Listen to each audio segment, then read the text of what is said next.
In this special Black History Month episode, we're joined by Leroy to talk about adoption within the Black community, why representation matters, the challenges that still exist, and how community and culture play a vital role in a child's sense of identity and belonging. It's an honest, heartfelt conversation about hope, barriers, and what it really means to create a family that reflects love and understanding. Let's dive in. So, Leroy, why is it important to talk about adoption, particularly within the Black community during Black History Month? Well, Lee, firstly, thank you very much for inviting me onto this podcast. You're This welcome. is a passion of mine, and I want to cover each section as thoroughly as I can. And the first question, is why is it important during Black History Month?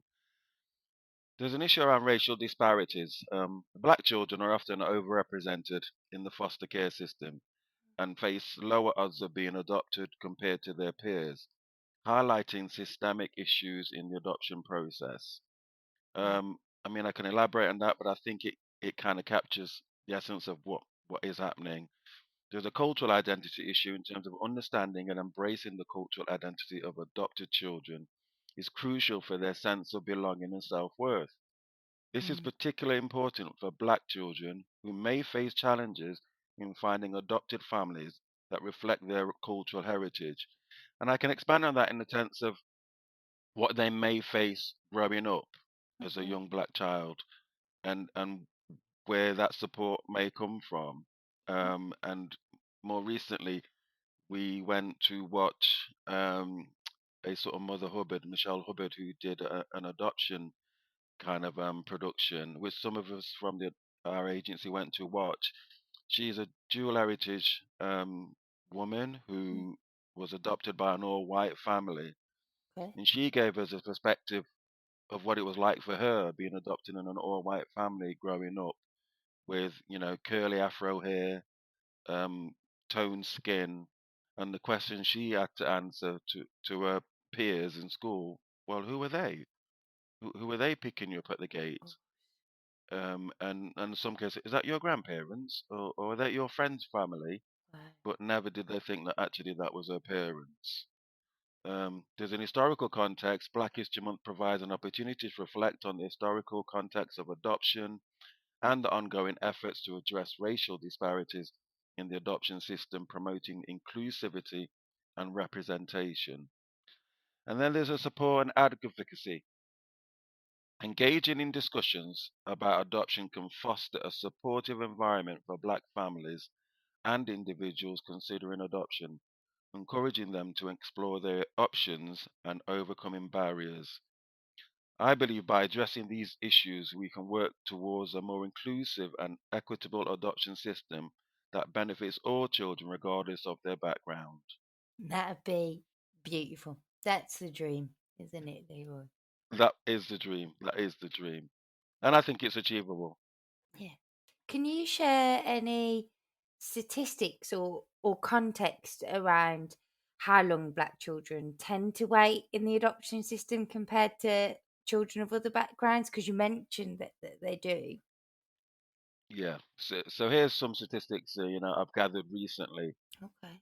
regarding how long Black children tend to wait in the adoption system compared to children of other backgrounds.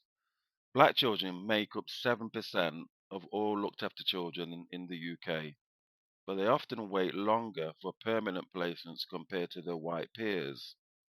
On average, Black children spend 5 to 8 months longer in the adoption process before moving in Wow. their adoptive family compared to other ethnic groups. Wow.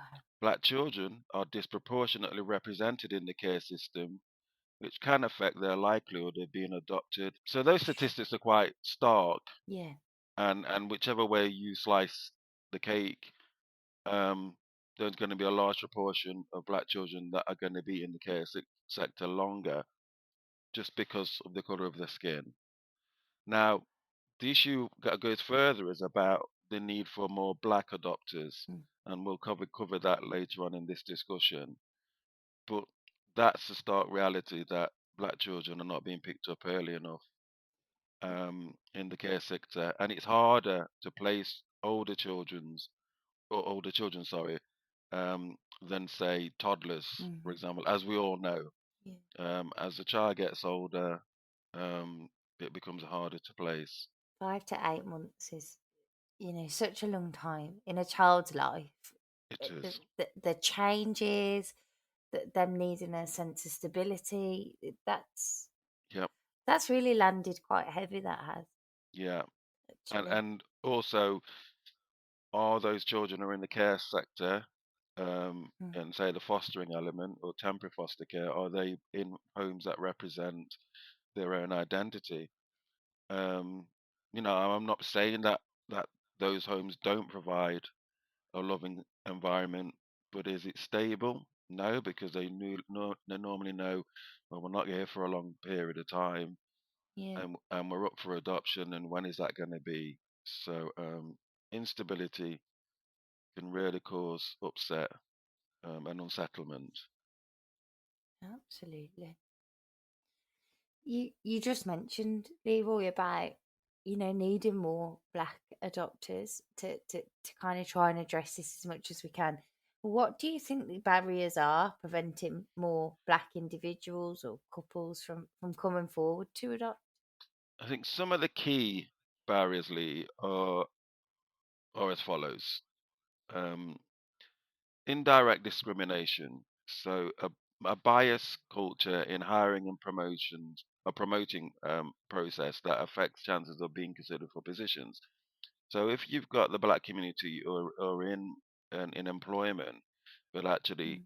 their main area of employment is at the lower grade of salaries, then as we all know, people live to their means, and having a disposable income um, to have another person in the household can be an unencouraging kind of route that people would take. Yeah, Um, absolutely. there's there's a lack of representation. Organizations often do not find graduates to be as work ready as expected, leading to underrepresentation in top management positions.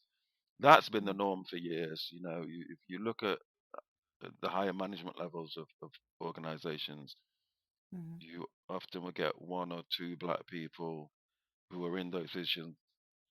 Most of the people are Yeah. in the lower sort of positions of work. And I remember that growing up with my own parents, that there wasn't room or scope for them to progress. Yes, things have changed and people are progressing more, but it's still a disparity really in terms of what people leave university with, to what Yeah. positions they take up or are allowed to take up. Mm. There's workplace racism and experience of many young black people, which can limit career progression and opportunities. Access to resources, barriers in accessing necessary information and support, particularly in the public sector, Yeah. and maybe just organisations not tapping into the black communities the way we could or should, because Okay. they wouldn't normally go on the mainstream areas of tapping into that information themselves. Or where do I go? How do I find out about this? And then there's health inequalities, challenges in accessing health and care services, which can impact the ability to adopt. Um, with other debates around mental health episodes and how some young black males, for example, may be described as having a psychosis labeling um, element to their illness. Everybody suffers a period of mental well-being or in They health, do. but They and do. for some black people, that's a dangerous route to take because it becomes a label and quite Ah. stigmatized, and it doesn't get removed. I remember when I worked in the probation service, um, Mm. I was working with a young man who was sentenced a heavy sentence for his offence, in my opinion, and he got sectioned. When I went to see him, one of the concerns was that he wasn't talking. He chose not to talk to anybody. Um, I went to see him with a white colleague, and he chose not to speak to her. And at that time, I was training as a probation sort of officer, Mm. and um, eventually we had a he started talking to me, and I said, why are you not speaking at all? Why are you not, saying what's going on for you? Because the only reason why you've been sectioned is because you're not talking. And he was internally sectioned within the prison service. So he went to Okay. prison, then got sectioned because he wasn't talking. And he said that Okay. he chose not to speak because he didn't trust the legal system anymore because of the sentence he received. I talked about his family, and he didn't want to say anything much about his mum. And eventually he said, um, the reason why I don't want to say anything is my mum's in hospital at the moment. I said, okay, oh, okay. I hope she gets better soon. Has she been for a while? No, not, well, yeah, she's been there a while. I said, oh, can you tell me which one? And the hospital he named, which is for mentally ill patients. Okay. And I said, why did you? I just went, so why did you not want to tell me about your mum's ailment? And he said, and his words were, and I'll never forget this, if I told anybody that my mum was suffering from mental illness, they would automatically tell me that I'm mentally ill.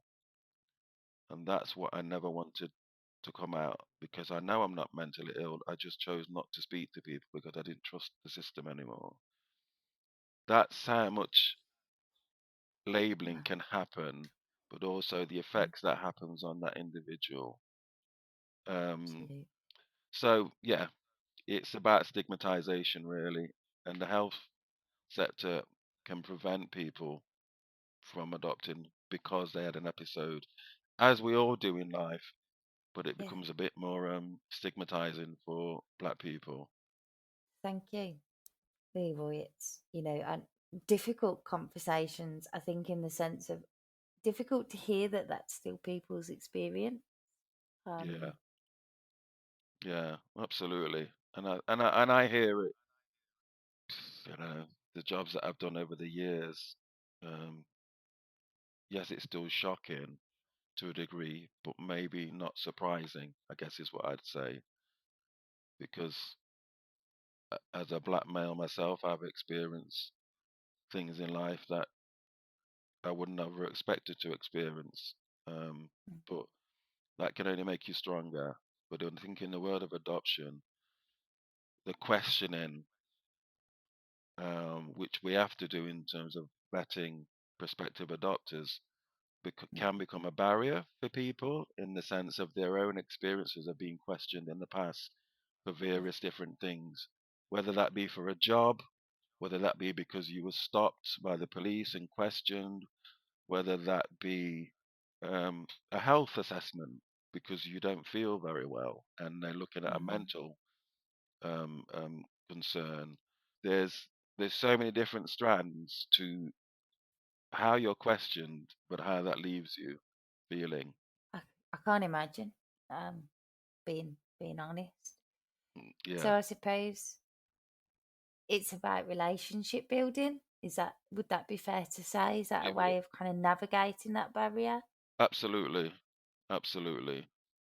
And to pretend it isn't, it is doing a disservice, isn't it, to Yeah, people's experiences? yeah, and especially at the center of this conversation is the black children that are in care and can't get out of care Yeah. because one, they're black, but two, because we can't attract the black adopters because of their own experiences of the system, Yeah. um, especially around questioning.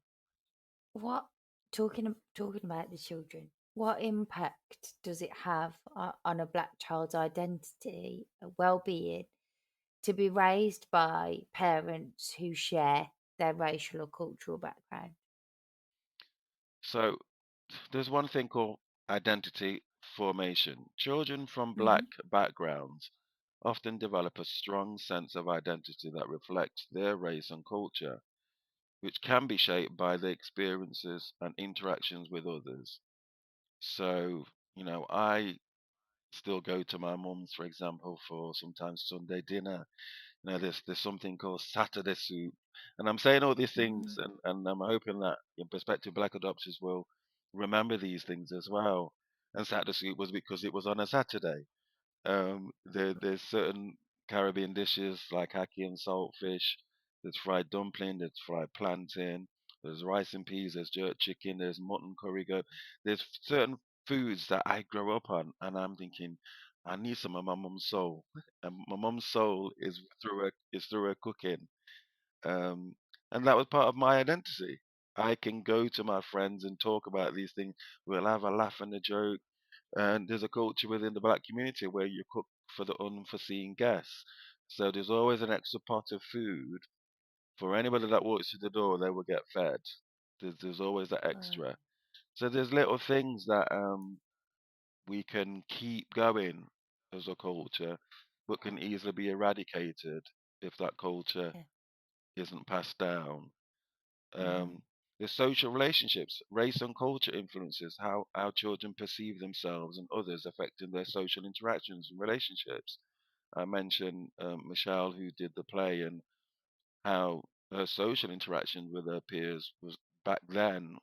And we're talking about in the 60s, 70s, where she Mm. had to explain who her parents were. Um, and the stark reality of understanding actually I am different.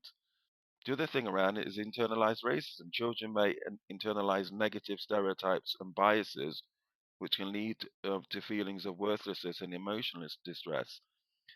Years ago, when I was in, I'm going to say the youth offending team, and we did some training, and I think you can still find the video on the internet, where there was a young boy. There's twins born of Mm. same mum, but one of the boys was white and one was black. They were brothers, and they were doing a documentary of these boys growing up. And one of the stark things that I remember about that interview was the black boy, who's a twin to his brother, said, "I want to be white."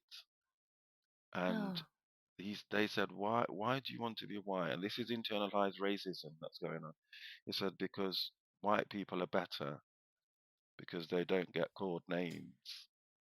And that's that is was his heartbreaking. own brother saying those words. And his white brother, whilst didn't say he was better, accepted what his black brother was saying, which he wanted to be more like him. That's heartbreaking. Yeah, it is really.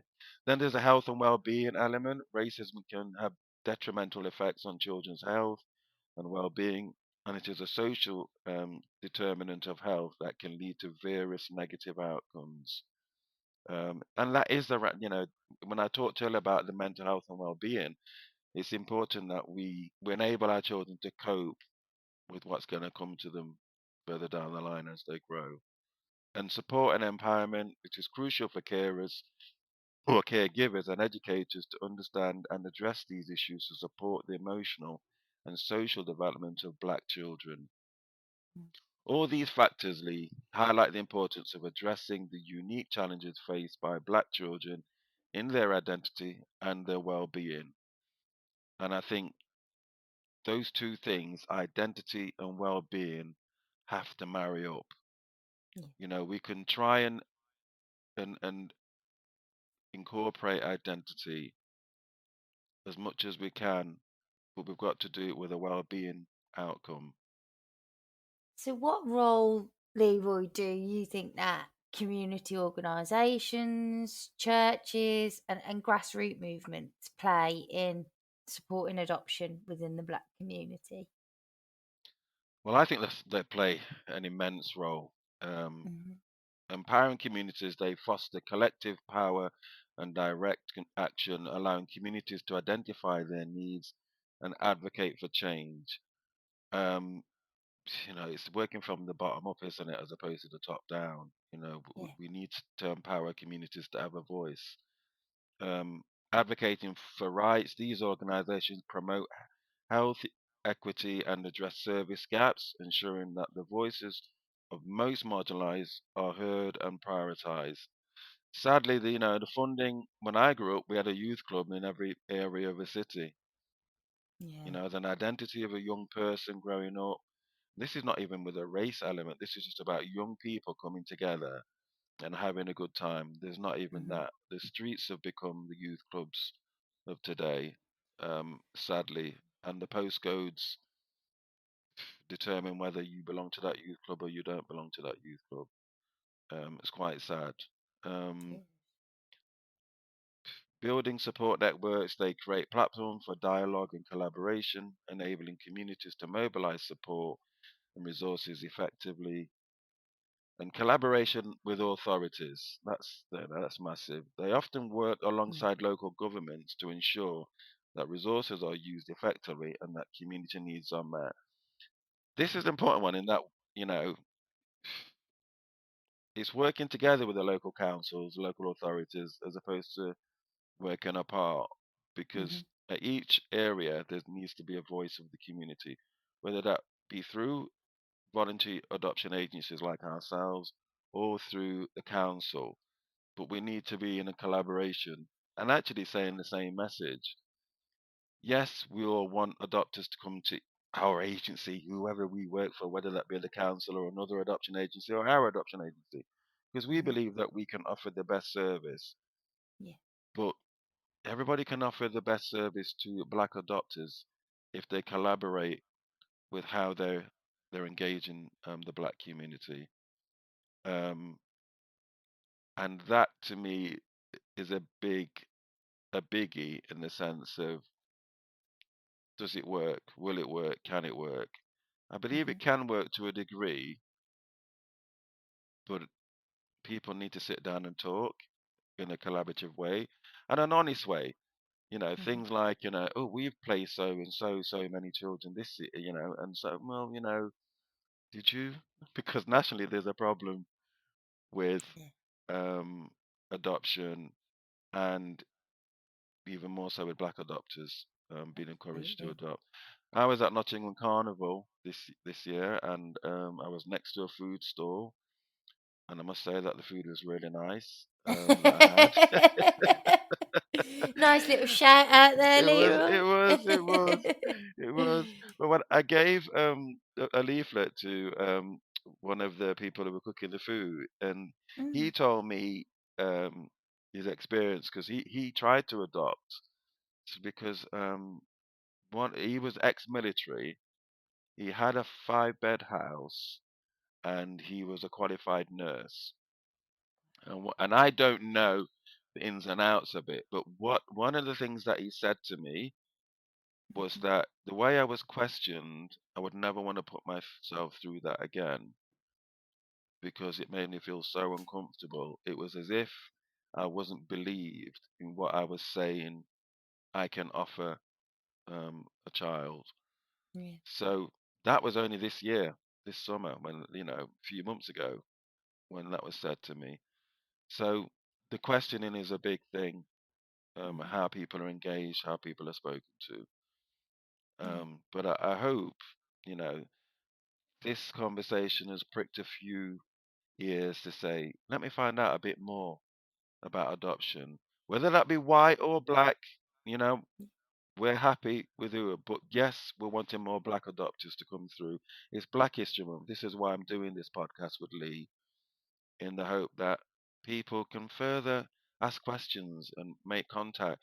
We've got a great adoption support element to our adoption agency that will offer support once a child's placed, or even if you want to talk prior to putting yourself forward, make Yeah. contact. There's people like myself, like Lee, and other people in the agency that will give their time to talk you through what's happening. You'll see on the website you can register an interest um, to come into one of our information sessions. That will then further give you some more information about how adoption works, what the process is, and how you will be supported along that journey. From then, you've got an informed decision making to make. Then you've really dotted the i's and crossed the t's Mhm. in what you need to know. But if you've got further questions, you can ask to speak to somebody directly one to one. And again, that can happen. We do information sessions online, and some sessions are in person. But the reality is that we will get you over that threshold to adopt if you really want to provide a loving home for a child or children. Like I said, there's a disproportionate amount of black children in care that need loving homes. Um, I hope I've inspired some people to think about adoption, and I hope I'm inspired enough people to say, I'm going to do this. Thanks, Lee. Thank you, Leroy. Thank you for listening to this episode. A huge thank you to Leroy for sharing his insight and passion on such an important topic. If today's conversation has inspired you to learn more about adoption, please reach out to us here at Adoption Focus for more information and support.